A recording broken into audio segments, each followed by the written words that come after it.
कल गुरु पुष्यार्क योग है, यानी कि 9 तारीख को ठीक 1:42 से गुरु पुष्य योग प्रारंभ होने जा रहा है।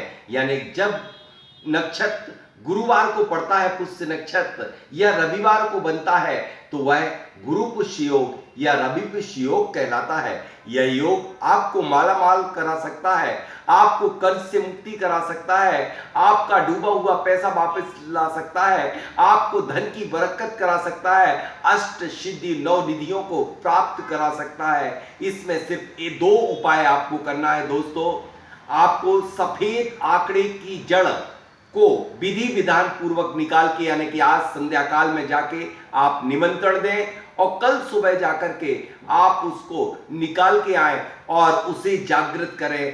कल दोपहर के बाद उसे धो करके सुखा करके और फिर इसको आप गल्ले में स्थापित कर लीजिएगा। जड़ उस पेड़ की निकालिएगा जो 12 वर्ष पुराना हो। उसमें एक ग्रंथि, 8वीं ग्रंथि बनेगी, जहां पर गणेश आकृति नुमा बन जाएगी, जिस तरह से यह दिख रही है। यह जड़ है, सिर्फ जमीन के नीचे की जड़। इसको यदि आप अपने गले में स्थापित कर लेते हैं तो धन की बरकत बनी रहती है और आप माला माल हो सकते हैं। बल्कि इसके अनेक उपयोग हैं। यदि कोई किसी लड़की की शादी नहीं हो रही हो तो लेफ्ट भुजा में बांध ले, लड़के की नहीं हो रही हो तो राइट भुजा में बांधने पर विवाह के योग भी बन जाते हैं। इसके अनेक उपाय हैं, अनेक लाभ हैं।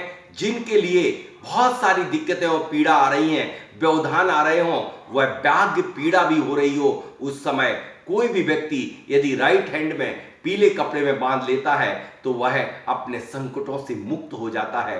तो यह तो हुआ दोस्तों श्वेतार्क। इसी तरह से शंख पुष्पी की जड़ को भी लाकर के इसी तरीके से यदि गले में स्थापित कर ली जाती है तो गले में कभी भी लक्ष्मी की कृपा हमेशा बनी रहती है और आपके पास कभी धन का अभाव नहीं हो पाता है। यानी कि धन बरकत के लिए अचूक नुस्खा है। एक और लास्ट उपाय बता रहा हूं, यह है त्रिधातु छल्ला। इस त्रिधातु छल्ला में 10 भाग सोना, 12 भाग तांबा, 16 भाग चांदी के पृथक पृथक ताल गुरु पुष्यार्क योग में ही सोना, चांदी और तांबा को खरीद करके विधि विधान पूर्वक मौन रह करके एक कलश और दीपक को स्थापित करके उत्तराभिमुख होकर के बनाने वाला भी अपने मौन रह करके इसका निर्माण करके और तर्जनी अंगुली में सीधे हाथ में धारणीकरण क्रिया करने के बाद उस व्यक्ति को कभी भी किसी भी चीज में असफलता प्राप्त नहीं होती। चाहे वह व्यवसाय में हो, चाहे वह स्टूडेंट हो और चाहे वह किसी मार्ग पर हो, उसे हमेशा ही सफलता प्राप्त होती है।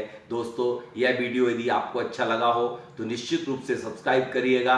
राजेंद्र जैन वास्तुविद के नाम से आगे की वीडियो आपको समय समय पर प्राप्त होते रहेंगे।